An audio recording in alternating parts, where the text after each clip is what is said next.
السلام علیکم ورحمۃ اللہ وبرکاتہ۔ ناظرین، آج کے پروگرام میں آپ کو خوش آمدید۔ ہمارے ساتھ اس وقت ہمارے بہت ہی قریبی دوست اور عزیز مولانا محمد مدثر صاحب تشریف فرما ہیں۔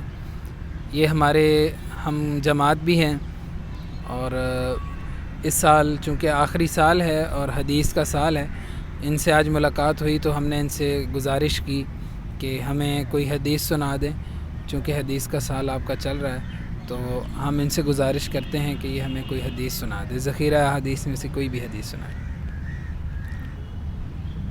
بسم اللہ الرحمن الرحیم۔ جزاکم اللہ مولانا صاحب، آپ نے مجھے موقع دیا۔ تو ویسے تو سرکار دو عالم صلی اللہ علیہ وسلم کی ہر بات، ہر حدیث پہ جان دینے کو دل چاہتا ہے، ہر بات ہی اتنی قیمتی ہوتی ہے، لیکن میں ایک حدیث آپ کے سامنے بیان کروں گا جس میں معاشرے میں کمی پائی جاتی ہے، اس پہ عمل بہت کم ہوتا ہے۔ مشکوٰۃ شریف کی حدیث ہے کہ حضرت ابو ہریرہ اس کو روایت کرتے ہیں، سرکار دو عالم صلی اللہ علیہ وسلم نے ارشاد فرمایا کہ ایک دینار وہ ہے جو آپ نے اللہ کے راستے میں خرچ کیا، یعنی حج میں خرچ کر دیا، اس کو جہاد میں خرچ کر دیا، یا کسی طالب علم پر خرچ کر دیا، اور ایک دینار وہ ہے جس کا آپ نے کوئی غلام آزاد کروا دیا، اور ایک دینار وہ ہے جو آپ نے کسی مسکین پر خرچ کر دیا، اور ایک دینار وہ ہے جو آپ نے اپنے اہل و عیال پر خرچ کیا، یعنی اپنے بیوی بچوں پر خرچ کیا۔ اب دیکھیے کہ اللہ کے راستے میں خرچ کرنے کا بھی اپنی جگہ بہت بڑا ثواب ہے، حج کتنی بڑی عبادت ہے، جہاد کتنا بڑا عمل ہے، اور کسی طالب علم پر خرچ کر دینا جو اللہ کے راستے میں ہے، اپنی جگہ بہت بڑا اجر ہے اس کا۔ اور اسی طرح کسی غلام کو آزاد کروا دینا، ایک ایسا مسلمان بندہ جس کو اپنی زندگی پہ اختیار ہی نہیں ہے، ایک دوسرے بندے کا وہ غلام ہے، اس نے جیسے کہنا ہے اس نے ویسے ہی کرنا ہے، اس کو آزاد کروایا جا رہا ہے۔ تو میرے بھائیو، بہت بڑا عمل ہے یہ بھی۔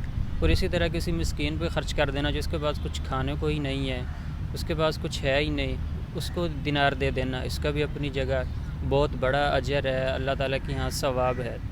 لیکن سرکار دو عالم صلی اللہ علیہ وسلم کس دینار کو سب سے بہتر کہہ رہے ہیں؟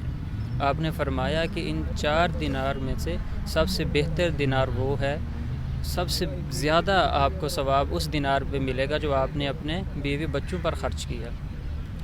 تو میرے بھائیو، اسی طرح ایک اور روایت میں بھی آتا ہے کہ ایک صحابی سرکار دو عالم صلی اللہ علیہ وسلم کے پاس تشریف لائے، پوچھا یا رسول اللہ، میرے پاس ایک دینار ہے، میں اس کو کہاں پہ خرچ کروں؟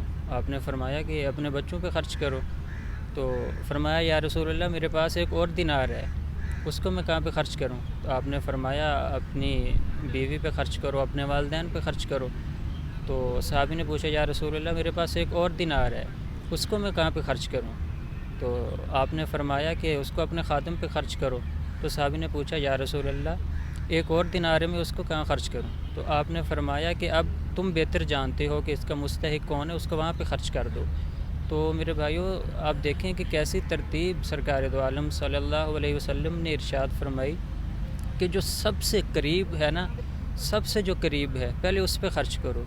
اب ہم دیکھتے ہیں، ہم جب زکوٰۃ دے رہے ہوتے ہیں یا نفلی صدقہ کر رہے ہوتے ہیں تو ہم باہر تو دیکھتے ہیں، لیکن ہم اپنے خاندان میں نہیں دیکھتے کہ کوئی ہمارا رشتہ دار، کوئی قریبی، کوئی مستحق تو نہیں ہے، ہم ان کو بھول جاتے ہیں، ہم ان کو نہیں دیتے، ہم باہر خرچ کر دیتے ہیں۔ اس کے علاوہ ہم بہت سا پیسہ باہر چیریٹی کر رہے ہوتے ہیں، صدقہ دے رہے ہوتے ہیں، ہماری سخاوت کا بڑا چرچا ہوتا ہے باہر، لیکن گھر والوں پہ جو ہے وہ ہاتھ بڑا تنگ ہوتا ہے ہمارا۔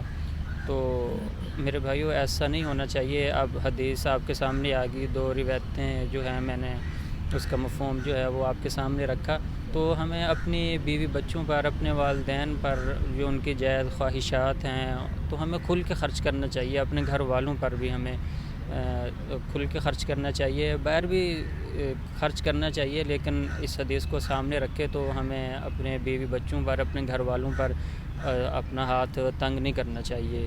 تو میں یہیں پہ اپنی بات کو ختم کرتا ہوں۔ اللہ تعالی ہمیں عمل کرنے کو توفیق عطا فرمائے۔ جزاکم اللہ۔ جزاک اللہ۔